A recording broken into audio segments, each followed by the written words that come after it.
Okay, ready brother. Okay, వందనాలు brother. సహోదరులారా, మీ అందరికి కూడా ప్రభు నామంలో వందనములు తెలియజేస్తున్నాను. Studying the life of Christ, we need the Lord's understanding. క్రీస్తు యొక్క జీవితాన్ని గురించి మనం చదువుతూ ఉండగా మనకు దేవుని యొక్క సహాయము, దేవుని యొక్క గ్రహింపు మనకు అవసరమైనది కనుక మనం ప్రార్థన చేసుకుందాము. ప్రార్థన. పరిశుద్ధ తండ్రి, పరలోకంలో నివాసం చేస్తున్న నీతి కలిగిన మా గొప్ప తండ్రి, మీకు స్తోత్రాలు స్తుతులు చెల్లిస్తున్నా. మా తండ్రి యొక్క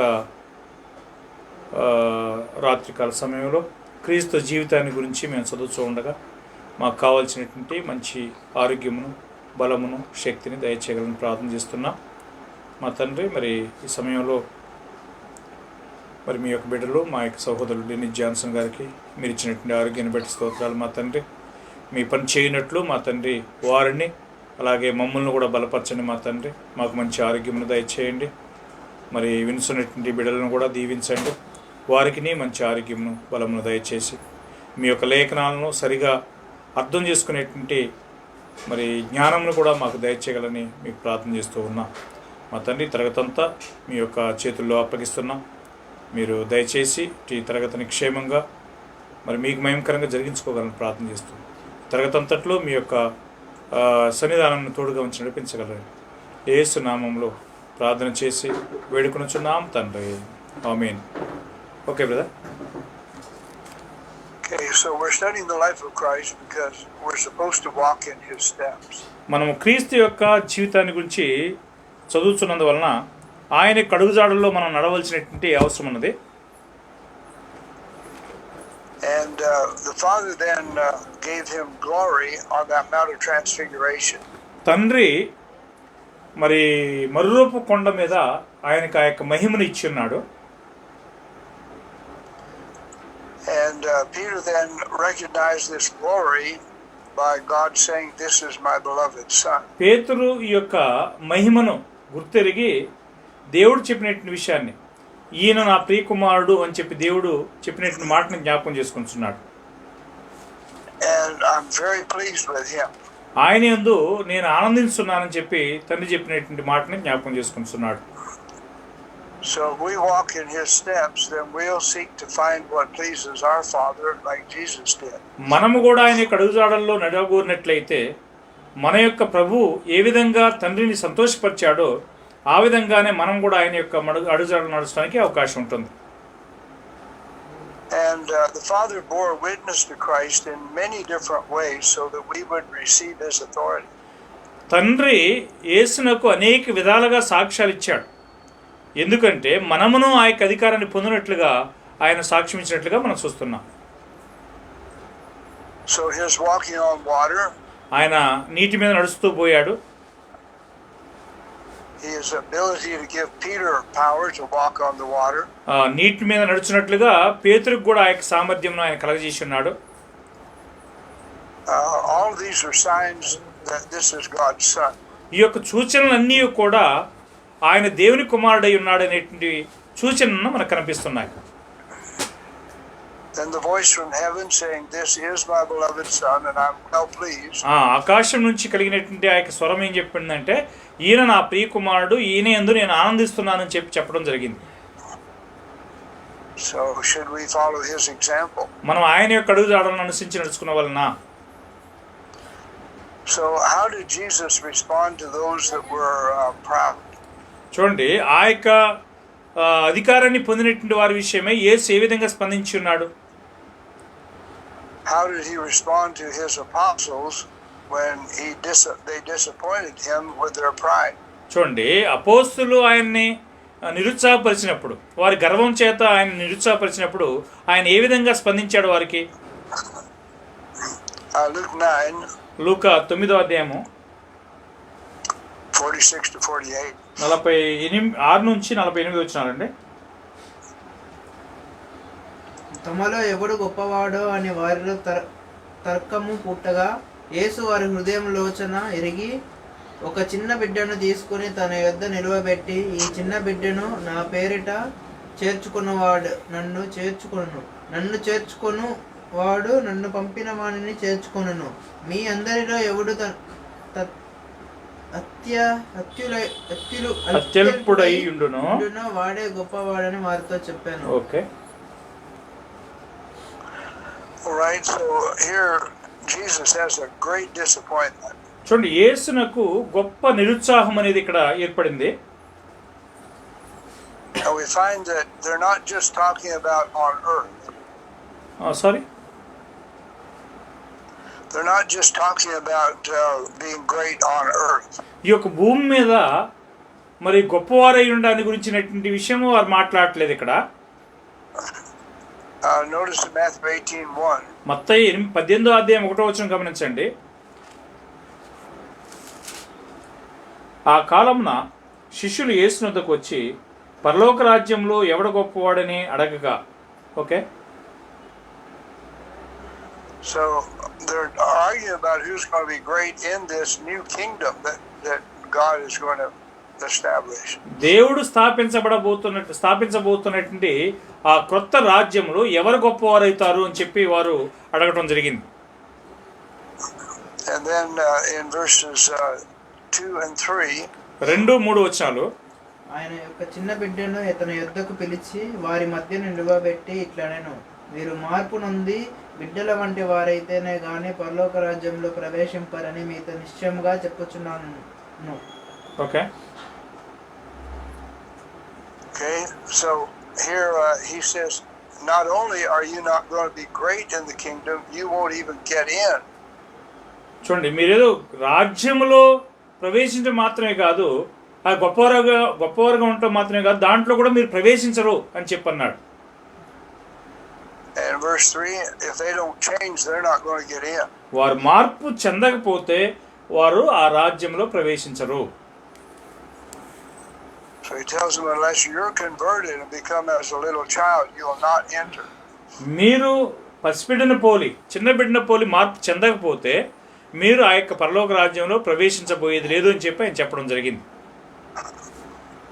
So how could they be the greatest in the kingdom if they're not even in it?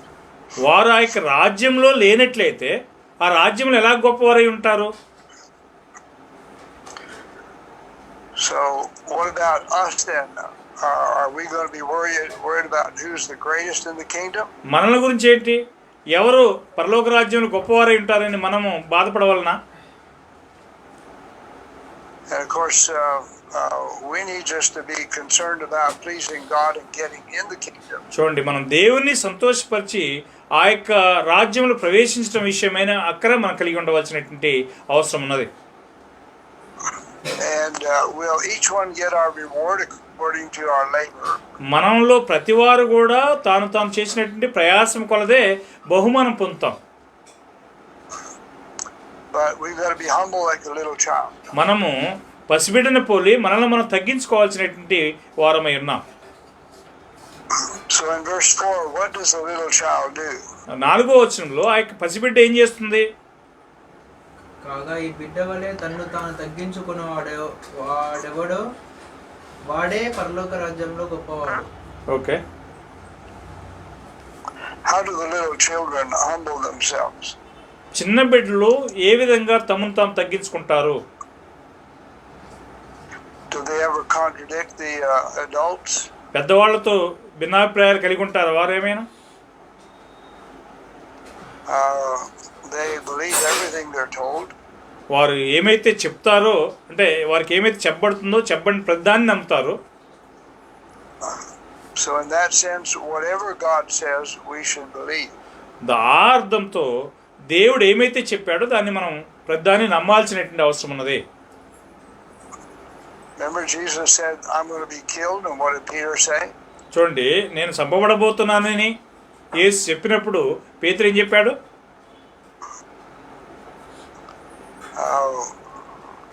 Peter contradicted and said, you're not going to die. చూడండి, పేతురు దాన్ని వ్యతిరేకించాడు.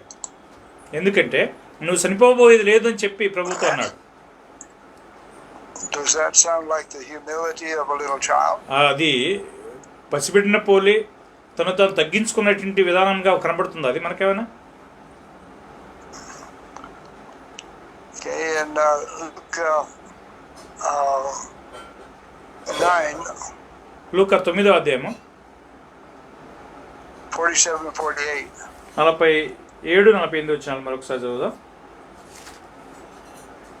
యేసు వారి హృదయాలోచన ఎరిగి ఒక చిన్న బిడ్డను తీసుకొని తన యొద్ద నిలవబెట్టి, ఈ చిన్న బిడ్డను నా పేరిట చేర్చుకున్నవాడు నన్ను చేర్చుకొనును, నన్ను చేర్చుకొనువాడు నన్ను పంపిన వాడిని చేర్చుకొనును. మీ అందరిలో ఎవడు అల్తలికుడై ఉండునో వాడే గొప్పవాడని వారితో చెప్పాను. Okay. Okay, so in Matthew, he talks about those that offend a little child. చూడండి, మత్తయిలో ఆయన చెప్పాడు పసిబిడ్డలను ఎవరైతే అభ్యంతరపరుస్తాడో అనేటువంటి వాని గురించి మాట్లాడాడు. That's what they should not do. అదే వారు చేయకూడని పని అన్నమాట. But here he's talking about what they should do. ఇక్కడ వారు ఏం చేయవలనో దాని గురించి చెప్తున్నాడు. How do we receive a little child in this sense? ఈ యొక్క అర్థంతో ఆ పసిబిడ్డను మనం ఎలాగూ అంగీకరించగలము? Well, why would we despise a little child? మనం అసలు చిన్న బిడ్డలను ఎందుకు తృణీకరించాలి? Well, they don't know much. వారికి ఎక్కువగా తెలియదు కదా. So we don't bother much with them. We don't try and explain anything to them. చూడండి, వారి విషయం ఎక్కువ బాధపడకూడదు, ఎక్కువగా కూడా వారికి వివరించడానికి మనం ప్రయత్నం చేయకూడదు. And so children are meant to be heard. Meant to be quiet, silent. చూడండి, పిల్లలు ఎప్పుడు కూడా, పిల్లలు అంటే అర్థం ఏంటంటే మౌనంగా ఉంటారని అర్థం. Well, that's not what God says. That's not. The saying in the world is children are to be seen and not heard. చూడండి, పిల్లలు మరి బాధించబడకుండా ఉండాలని చెప్పి లోకంలో చెప్తారు. God says that's not the way it is in His kingdom. చూడండి, దేవుని యొక్క రాజ్యంలో అది కాదు అంటున్నాడు దేవుడు. To be in His kingdom, we must be a member of the body. మనం రాజ్యంలో ఉండాలంటే శరీరం యొక్క అవయవముగా మనం ఉండాల్సినటువంటి అవసరం ఉన్నది. And the children in the body need more help than the adults. శరీరంలో ఉన్నటువంటి పిల్లవాళ్ళకి పెద్దవాళ్ళకంటే ఎక్కువగా సహాయం అవసరమైనది.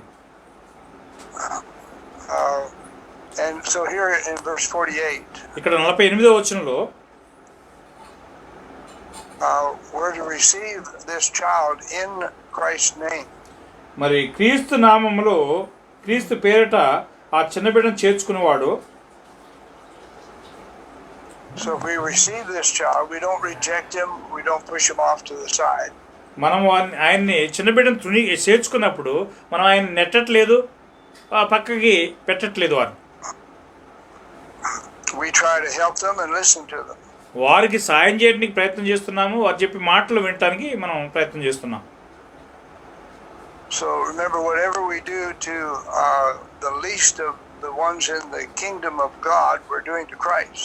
చూడండి, పరలోక రాజ్యంలో ఎవరైతే తెలుపులై ఉంటారో వారికి మనం చేసినప్పుడు అది క్రీస్తుకే చేసినట్లుగా చెప్తున్నాడు.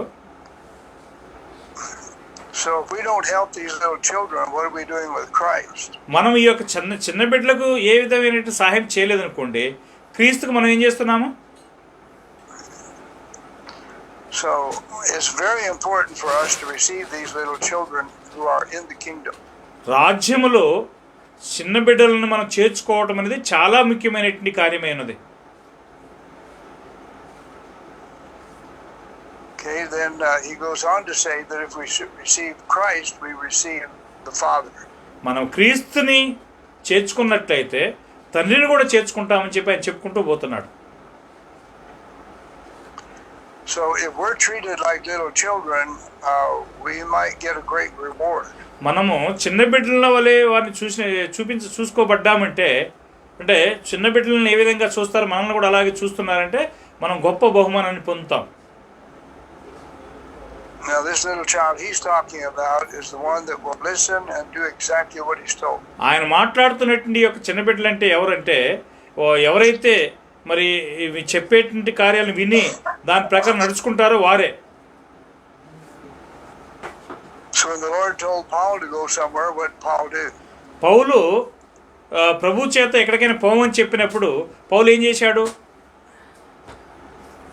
And when he wanted to go into a place, the Lord said, "Don't do it." What did he do? ప్రభు ఆయన ఒక స్థలానికి వెళ్ళాలనుకున్నాడు పౌలు.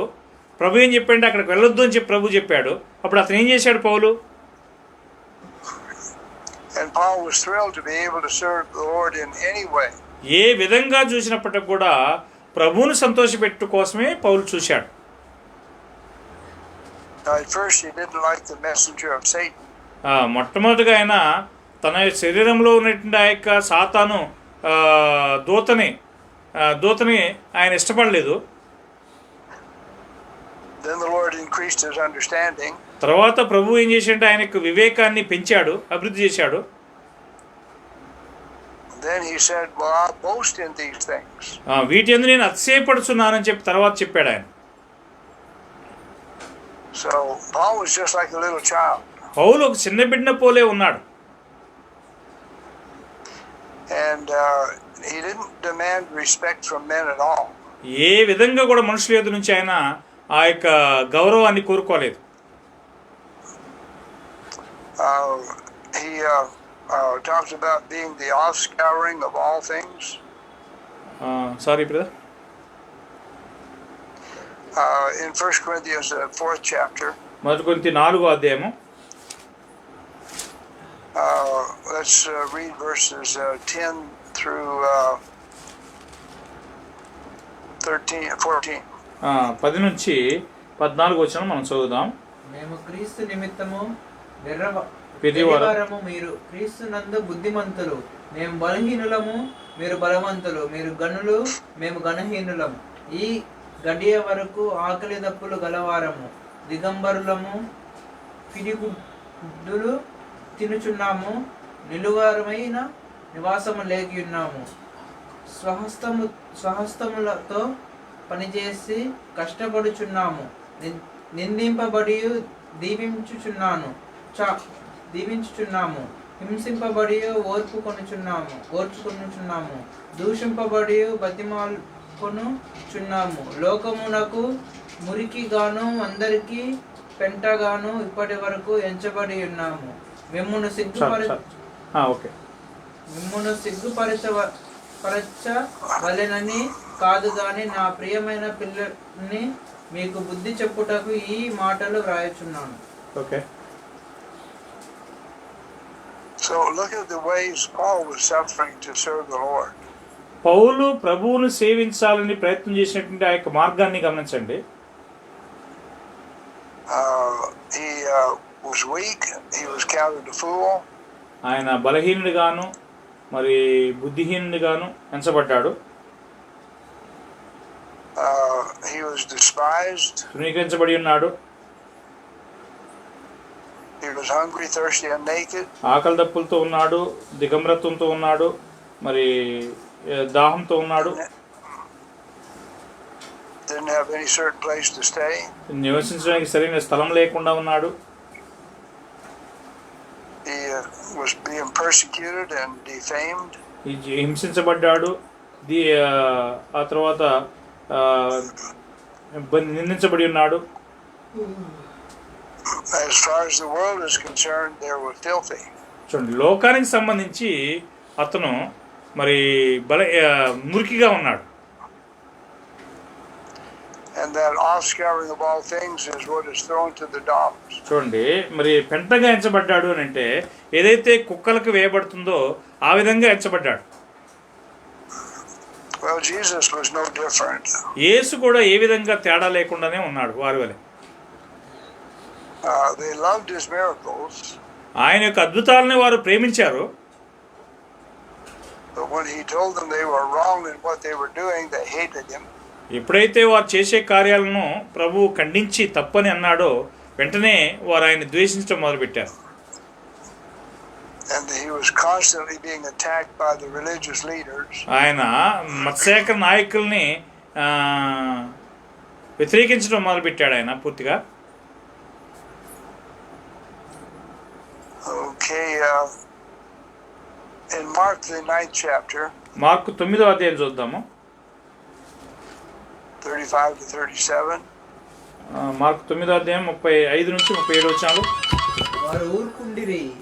అప్పుడు ఆయన కూర్చుండి 12 మందిని పిలిపించి ఎవడైనను మొదటి వాడైండ గోరిన ఎడల వారందరిలో కడపటి వాడును అందరికీ పరిచారకుడునై ఉండవారనని చెప్పి ఒక చిన్న బిడ్డను తీసుకుని వారి మధ్యను నిలువబెట్టి వాడిని ఎత్తి కౌగిలించుకుని, ఇట్టి చిన్ని బిడ్డలలో ఒకరి నా పేరిట చేర్చుకున్నవాడు నన్ను చేర్చుకును, నన్ను చేర్చుకున్నవాడు నన్నుగాక నన్ను పంపిన వాణిని చేర్చుకుని వారితో చెప్పాను. Okay. So if we want to be first, we need to be servant of all. మనము ముఖ్యులమై లేదా మొదటి వారిగా ఉండబోనట్లయితే మనల్ని మనం తగ్గించుకోవాల్సినటువంటి అవసరం ఉంది. అందరికీ సేవ చేయవలసినటువంటి వారమై ఉన్నాం. And we need to be willing to serve these weak brethren. ఈ యొక్క బలహీనమైనటువంటి సహోదరుల కోసం మనం సేవ చేయడానికి మరి చేర్చుకోవడానికి ప్రయత్నం చేయవలసినటువంటి వారమై ఉన్నాం. Then he makes a very strange statement in verse 37. 37వ వచనంలో చాలా విచిత్రమైనటువంటి ఒక వాక్య భాగాన్ని చెప్పారు. 37వ వచనం. చిన్న బిడ్డలలో ఒకరిని నా పేరిట చేర్చుకున్నవాడు నన్ను చేర్చుకొనును, నన్ను చేర్చుకున్నవాడు నన్నుగాక నన్ను పంపిన వాడిని చేర్చుకున్నానని వారితో చెప్పాను. Okay. Okay, so whoever receives Jesus does not receive Jesus. చూడండి, ఎవరైతే చిన్న బిడ్డని చేర్చుకోరో వారు యేసుని చేర్చుకోవట్లేదు. How do we explain that? దాన్ని మనం ఎలాగ వివరించగలము?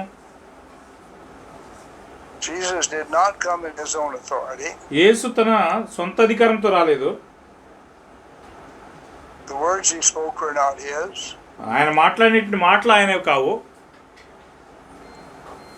So who were men actually receiving when they received the words Jesus spoke? యేసు మాట్లాడిన మాటలను అంగీకరించేటువంటి వారు వాస్తవంగా ఎవరిని అంగీకరిస్తున్నారు? So in that sense they were not receiving Jesus, they were receiving the Father. చూడండి, ఆ అర్థంతో వారు యేసుని అంగీకరించట్లేదు, తండ్రిని అంగీకరిస్తున్నారు. Luke 9. లూకా 9వ అధ్యాయము. Let's read 49 and 50. 49-50. యోహాను ఏలినవాడ, ఎవడో ఒకడు నీ పేరిట దయ్యములు వెళ్ళగొట్టగా మేము చూసితిమి, వాడు మనల్ని వెంబడించేవాడు కాడు గనుక వారిని ఆటంకపరిచితిమని చెప్పెను. అందుకు యేసు, మీరు వారిని ఆటంకపరచుకుడి, మీకు విరోధి కాని వాడు మీ పక్షమున ఉన్నవాడే అని అతనితో చెప్పెను. Okay, so here's somebody that has the power to cast out demons and using Jesus' name to do it. చూడండి, ఇక్కడ యేసు యొక్క నామాన్ని ఉపయోగించుకుని దెయ్యాలను వెళ్ళగొట్టే అధికారం కలిగినటువంటి వాడుగా ఉన్నాడు ఇక్కడ ఒకడు. Remember the 7 sons of Sceva? Sorry, Remember the 7, Acts the 19th chapter. అపోస్తులు గాని 19వ అధ్యాయం చూడండి, Verses 14 to 17. 14 నుంచి 19 వచనాలు. Sorry, 13 to 17. 13 నుంచి 17 వచనాలు. అపోస్తులు గాని 19, 13 నుంచి 17. అప్పుడు దేశ సంచారులను మాంత్రికులనైన కొందరు యూదులు పౌలు ప్రకటించు యేసు తోడు మిమ్మును ఉచ్చాటకు చేయుచున్నాను మాట చెప్పి దయ్యములను పట్టిన వారి మీద ప్రభు అయిన యేసు నామమును ఉచ్చరించుటకు పూనుకొనిరి. యూదుడైన సేవయను ఒక ప్రధాన యాజకుని కుమారులు 7 అలాగు చేయుచుండిరి. అందుకు ఆ దయ్యము, నేను యేసును గుర్తెరుగుదును, పౌలును కూడా ఎరుగుదును, కానీ మీరెవరైనా అడగ్గా ఆ దయ్యం పట్టినవాడు ఎగిరి వాని మీద పడి వారిలో 2 లొంగదీసి గెలిచెను. అందుచేత వారు దిగంబరులై గాయములు తగిలి ఆ ఇంటి నుండి పారిపోయేది. ఈ సంగతి ఎఫెసులో కాపురమున్న సమస్తమైన యూదులకును గ్రీస్ దేశస్తులకును తెలియవచ్చినప్పుడు వారందరికీ భయం కలిగను. కనుక ప్రభువైన యేసునామం గణపరచబడిను. విశ్వసించిన వారు అనేకులు వచ్చి తాము చేసిన వాటిని తెలియజేసినప్పుడు మరియు మాంత్రిక విద్య అభ్యసించిన వారు అనేకులు తమ పుస్తకములు తెచ్చి అందరి ఎదుట వారిని కాల్చివేసిరి. వారు లెక్క చూడగా వాటి వెల 50,000 వెండి రూకలాయను. So here's one Jew that's the chief of the priests. ఇక్కడ యూదుల యొక్క ప్రధానుడైనటువంటి ఒక ఆయన ఉన్నాడు ఇక్కడ. And they knew what Paul was doing. పౌలు ఏం చేస్తున్నాడో వారికి తెలుసు. So they did the same thing Paul did. పౌలు చేసినట్టు అదే కార్యం వారు చేశారు. But they didn't have authority from Christ. అయితే క్రీస్తు యొద్ద నుంచి వారికి అధికారం లేదు. So how did these people then in Luke 9 get the authority and the power? ఈ యొక్క లూకా 9వ అధ్యాయంలో ఉన్నటువంటి ఈ యొక్క వ్యక్తి మరి ఎలాగా యొక్క అధికారాన్ని పొంది ఉన్నాడు, దెయ్యాలను వెలగొట్టే అధికారాన్ని? Jesus had to have laid his hands on these and given them. చూడండి, యేసు తన యొక్క చేతులు వారి మీద ఉంచి ఆయన ఇచ్చి ఉండాలి. And when the apostles were sent to the cities, Jesus was doing his work otherwise. చూడండి, యేసు అపోస్తలుని పట్టణాలకు పంపించినప్పుడు వారు ఆ యొక్క పని చేసుకుంటూ పోతున్నారు. Okay, turns out this is Peter and John. James and John doing this. ఇది యోహాను పేతురు చేస్తున్నటువంటి కార్యం అనేది గమనించండి. And the Lord told them, don't stop them. చూడండి, ప్రభు చెప్పాడు అతన్ని అడ్డగించకడి, ఆటంకపరచకడి అని చెప్పి ప్రభు చెప్పడం జరిగింది. So whose name was being honored by these people casting out the devils? ఈ యొక్క వ్యక్తులు దెయ్యాలను వెలగొడుతున్నప్పుడు ఎవరి యొక్క పేరు అనేది గణపరచబడుతుంది, ఎవరి యొక్క నామం గణపరచబడుతుంది? Were they fighting Jesus? వారు క్రీస్తుతో పోరాటం చేస్తున్నారా? No, they were helping Jesus. యేసులకు సాయం చేస్తున్నారు వాళ్ళు. His name was being known by these men. ఈ యొక్క మనుషుల చేత యేసు యొక్క నామం ప్రసిద్ధి చెందుతుంది. What difference whether it's one of the 12 or somebody else that Jesus gave authority to? చూడండి, 12 మందిలో ఒకరికి యేసు ఆ యొక్క అధికారం ఇచ్చాడా, 12 మందికి ఇచ్చాడా, లేకపోతే బయట ఉన్నటువంటి వారికి ఇచ్చారా అనే దాంట్లో ఏం తేడా ఉంది? Well, Jesus had been there, he would have stopped them. చూడండి, యేసు అక్కడ ఉన్నట్లయితే ఆయన మరి వారిని ఆఫ్ చేసి ఉండేవాడు. So this must have been when they were sent out to the different cities. ఇది ఎప్పుడు జరిగిందంటే మరి శిష్యులు వ్యత్యాసమైనటువంటి గ్రామాలకు, పట్టణాలకు వెళ్ళినప్పుడు జరిగినటువంటి విషయం ఇది. Okay, so it's in the next chapter he'll lay his hands on the 70 and give them power. ఆ తర్వాత అధ్యాయంలో 70 మంది మీద ఆయన చేతులు ఉంచడం వలన వారికి కూడా ఆ యొక్క అధికారం కలిగింది. So this is just at least one other that had the power to cast out demons. ఇక్కడ మనం చూసినప్పుడు ఇంకొక వ్యక్తి కూడా ఈ 12 మంది కాకుండా వేరే ఒక వ్యక్తి కూడా ఈ యొక్క అధికారాన్ని, దేవుని వెలగొట్టే అధికారాన్ని పొందినట్లు కనబడుతున్నది. All right, Luke the 9th chapter. లూకా 9వ అధ్యాయము 51 to 53. 51 నుంచి 53 వచనాలు.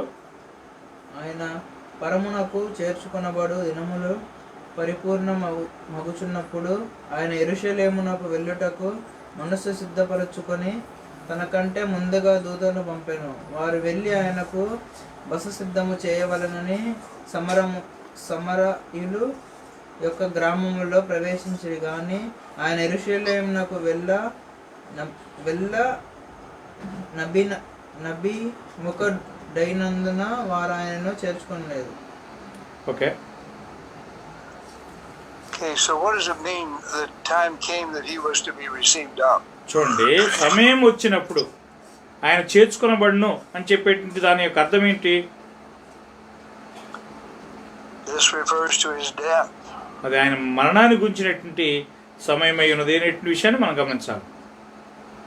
And there were several prophecies he had to fulfill before he was crucified. ఆయన సిలువ వేయబడటానికి ముందుగా అనేక ప్రవచన భాగాలను ఆయన నెరవేర్చవలసినటువంటి వాడై ఉన్నాడు. So on the way down there, they stopped in Samaria. అక్కడ ఆయన మార్గంలో పోతుండగా సమరయ దగ్గర ఆగటం జరిగింది. And he sent some into a village to get a place for them to stay.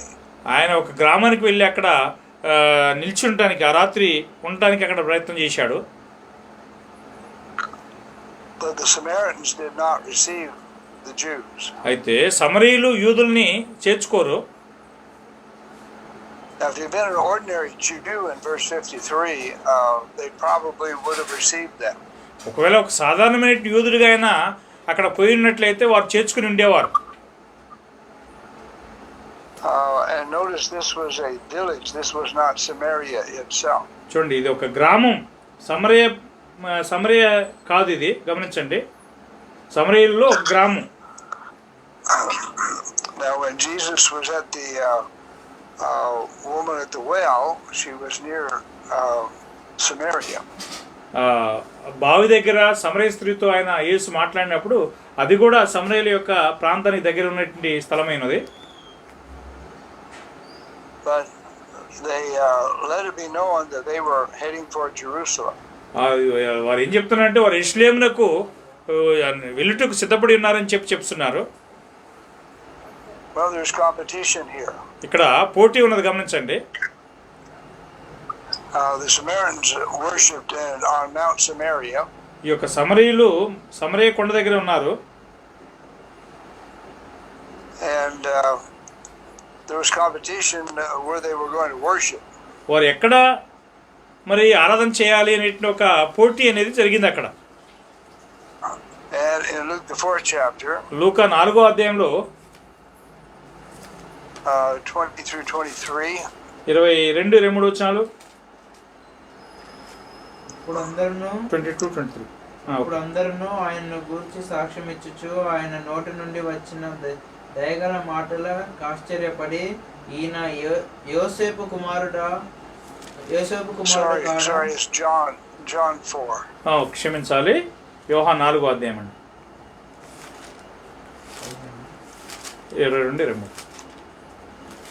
మీరు మీకు తెలియని దానిని ఆరాధించువారు, మేము మాకు తెలిసిన దాన్ని ఆరాధించువారము. రక్షణ యూదులలో నుండియే కలుగుచున్నది. అయితే యథార్థముగా ఆరాధించువారు ఆత్మతోనూ సత్యముతోనూ తండ్రిని ఆరాధించు కాలము వచ్చుచున్నది, అది ఇప్పుడును వచ్చి ఉన్నది. తను ఆరాధించువారు అట్టి వారే కావాలనని తండ్రి కోరుచున్నాడు. Okay. So what would have happened if they told these people in the village the same thing? ఇదే విషయాన్ని గ్రామంలో ఉన్నటువంటి ప్రజలతో వారు చెప్పినట్లయితే ఏమై ఉండేది? You people don't know what you worship. మీరు దేన్ని ఆరాధన చేస్తున్నారో మీకు తెలియదని చెప్పి ఆయన చెప్పినట్టు ఏమై ఉండేది? They would not have received him at all. ఆయన ఎట్టి పరిస్థితుల్లో అంగీకరించి ఉండేవారు car. But this woman did receive what Jesus said. అయితే ఈ యొక్క స్త్రీ యేసు ఏం చెప్పాడో దాన్ని అంగీకరించింది. And why? ఎందుకు? She understood in verse 19 that he was a prophet of God. ఆయన ప్రవక్త అయి ఉన్నాడని చెప్పి ఆమె గ్రహించి ఉన్నది.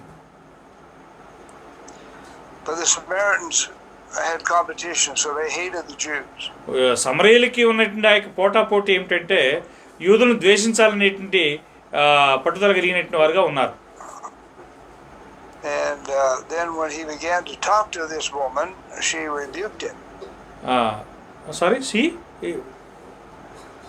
She rebuked Jesus when he began to talk to her. Right. ఇప్పుడు యేసు ఆ యొక్క స్త్రీతో మాట్లాడటం ప్రారంభించినప్పుడు ఆమె యేసుని గద్దించడం మొదలుపెట్టింది. Let's read verses 7 through 9. 7-9 వచనాలు. యోహాను సువార్త 4వ అధ్యాయము. మరియు సమరయ స్త్రీ ఒకటి నీళ్లు చేదుకొనుటకు అక్కడికి రాగా యేసు నాకు దాహాను కిమ్మని ఆమెను అడిగను. ఆయన శిష్యులు ఆహారం కొనుటకు ఊర్లోనికి వెళ్ళి ఉండేది. సమరయ స్త్రీ, యూదుడైన నీవు సమరయ స్త్రీనైన నన్ను దాహమును కిమ్మని ఎలా గడుపుచున్నావని ఆయనతో చెప్పాను.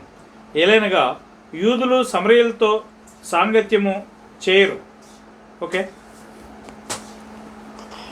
Okay, so there are two reasons why Jesus should not have asked her for a drink. చూడండి, 2 కారణాలు యేసు ఎందుకు ఆ యొక్క స్త్రీని దాహమునకు అడగకూడదు అనే దానికి 2 కారణాలు. First, the Jews did not have any dealing with any Samaritan. మొట్టమొదటిగా యూదులు ఏ సమరయులతో కూడా సాంగత్యం కలిగి ఉండకూడదు. So then why was Jesus talking to a Samaritan? అలాగైతే యేసు ఎందుకు ఆ యొక్క సమరయ స్త్రీతో మాట్లాడుచున్నాడు? Then secondly, she says, I'm a woman. రెండవది ఆమె ఒక స్త్రీ అయి ఉన్నది, తాను ఒక స్త్రీ అయి ఉన్నది. The men don't talk to the women. పురుషులు స్త్రీలతో మాట్లాడకూడదు. So as far as this woman is concerned, Jesus was out of place. చూడండి, ఈ యొక్క స్త్రీకి సంబంధించినంత వరకు యేసునకు ఒక స్థలం ఉన్నది, అవకాశం ఉన్నది. And what had Jesus done? యేసు ఏం చేశాడు? He just simply said, give me a drink. దాహంకిమ్ము అని చెప్పి అడిగాడు. And what's wrong with asking for a drink of water? నీటిని అడగటంలో తప్పే ఉన్నది, దాహంకిమ్మని అడగటంలో తప్పే ఉన్నది.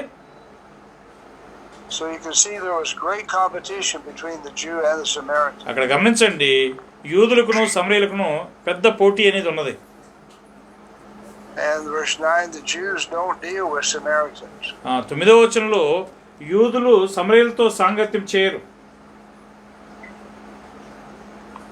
All right, so in Luke the 9th chapter, verse 54. లూకా 9వ అధ్యాయము 54వ వచనంలో చూసినట్లయితే,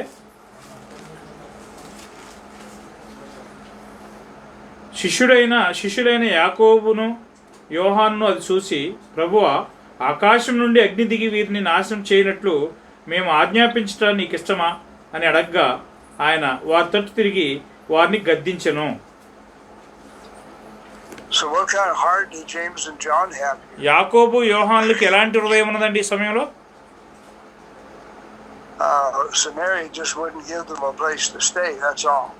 సమరయులు వారికి నివాసం చేయడానికి అవకాశం ఇవ్వలేదు, చేర్చుకోలేదు. So what's wrong with that? దాంట్లో ఏం తప్పున్నది?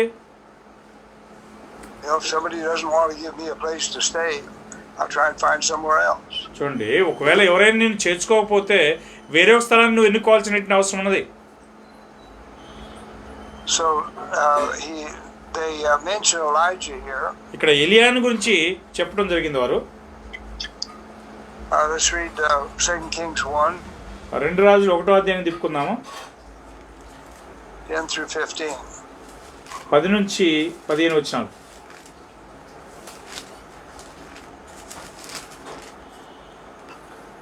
కదా 2 Kings 2, 2 Kings 1. 2 Kings 1, 10 to 15. Okay. 2 రాజులు 1వ అధ్యాయము 10 నుంచి 15 వచనాలు.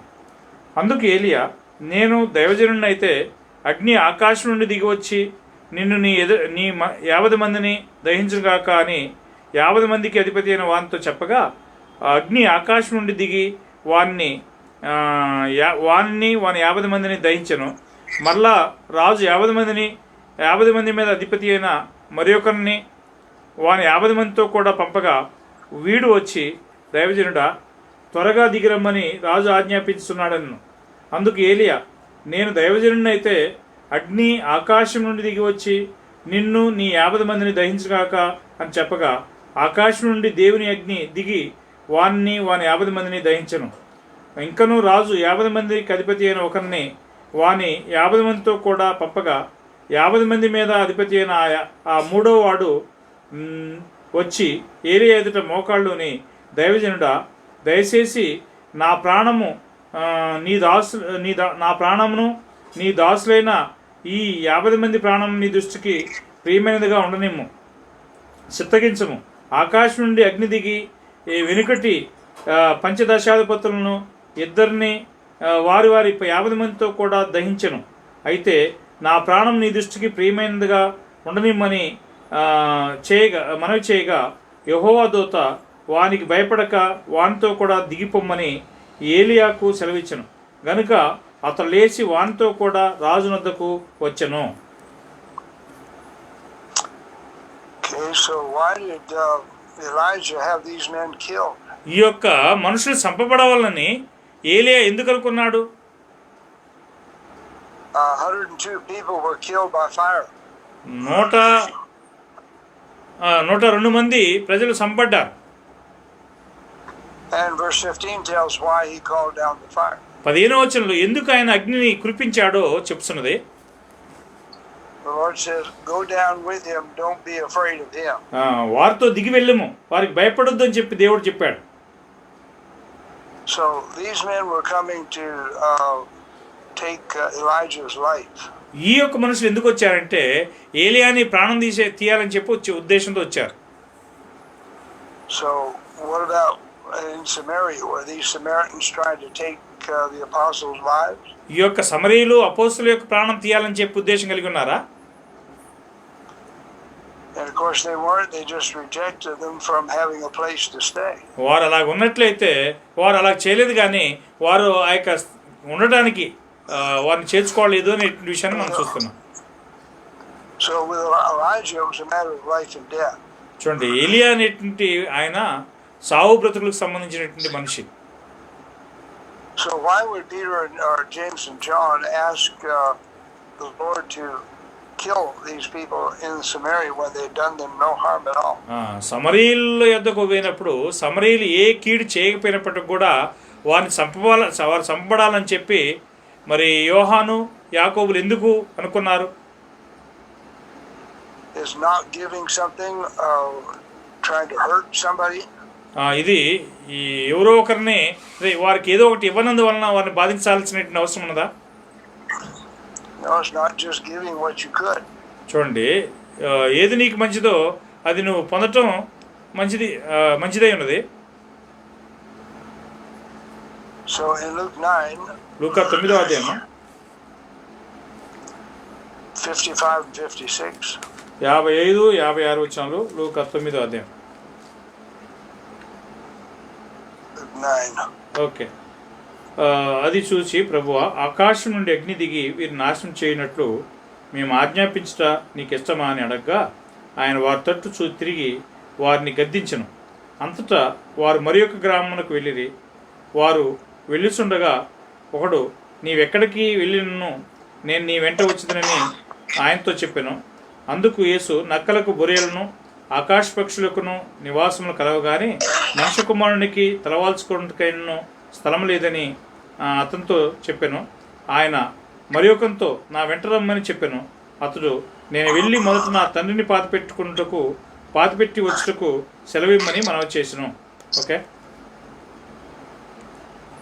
So he rebuked James and John. ఇక్కడ యాకోబుని యోహాన్ని గద్దించాడు ఆయన. He says, you don't know what manner of spirit you're of. మీకు ఎలాంటి ఆత్మ ఉన్నదో మీకు తెలియదని చెప్పన్నాడు ఆయన. Just like the people in Elijah's time, these Samaritans were not righteous. చూడండి, మరి ఏలియా కాలంలో ఉన్న ప్రజల వలె ఈ సమరయులు కూడా నీతిమంతులేం కాదు. So they identified, James and John identified with Elijah. వారు యాకోబు యోహాన్లు ఏలియాని గుర్తిరిగారు ఈ సమయంలో. Let's kill these people. They're not working with us. వీరితో మనం పనిచేయొద్దు, మనతో పనిచేయట్లేదు కాబట్టి చంపేద్దామని చెప్పి అన్నారు వాళ్ళు. But in verse 56, 56వ వచనంలో Jesus' spirit was to save lives, not destroy lives. యేసు యొక్క ఆత్మ అంటే ఆత్మ యొక్క అర్థం ఏంటి? యేసు యొక్క ఆత్మ ఏం చేస్తుందంటే ఆత్మను రక్షించటకే కానీ నాశనం చేయడానికి రాలేదు. So they had the wrong spirit when they talked about killing men. ఈ యొక్క మనుషులను చంపాలని చెప్పి పేతురు యోహాను యాకోబు యోహాను అనుకున్నప్పుడు వారు తప్పైనటువంటి ఒక హృదయాన్ని ఆత్మ కలిగి ఉన్నారు. So if we're walking in the steps of Christ, are we going to be hating these evil men?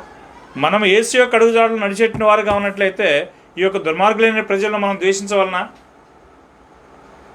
No, James and John had a mind to kill. Jesus had a mind to give life. చూడండి, యాకోబు యోహాన్లు సంపాలనేటి మనసు కలిగి ఉన్నారు, కానీ యేసు యొక్క మనసు ఏంటంటే వారి ప్రాణంను రక్షించాలనేటువంటి మనసు కలిగినటువంటి వాడై ఉన్నాడు.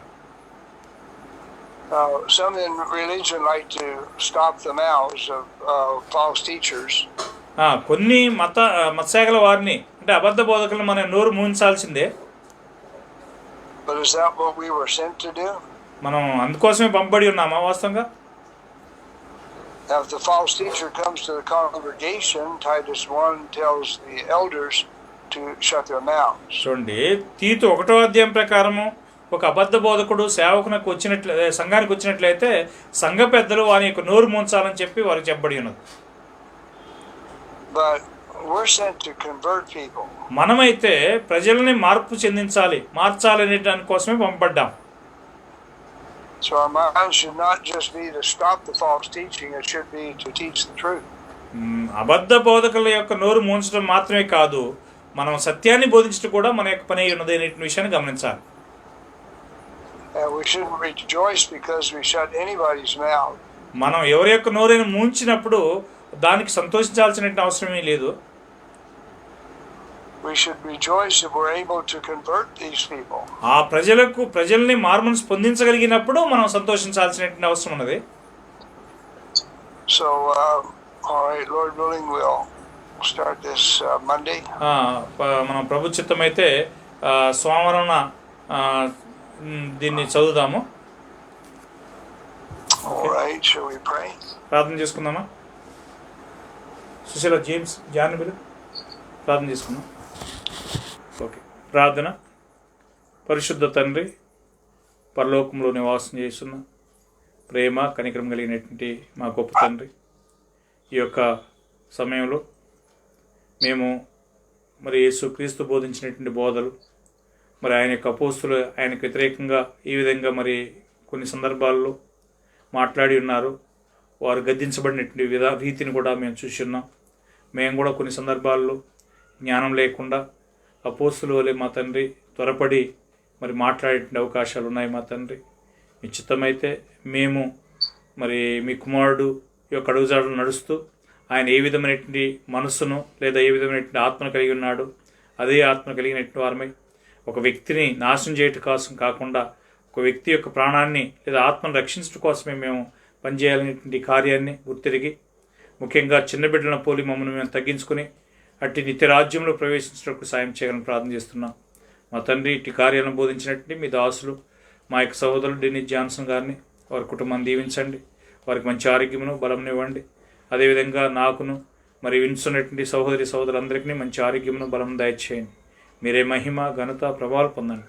ఈ తరగతంతా మీ యొక్క నామమునకు మహిమ తెచ్చుకున్నందుకే మీకు స్తోత్రాలు చెల్లించుకుంటూ మా ప్రభువును రక్షకుడైన యేసు నామములు ప్రార్థన చేసి వేడుకొనుచున్నాం తండ్రి, ఆమేన్. వందనాలండి సహోదరులారా.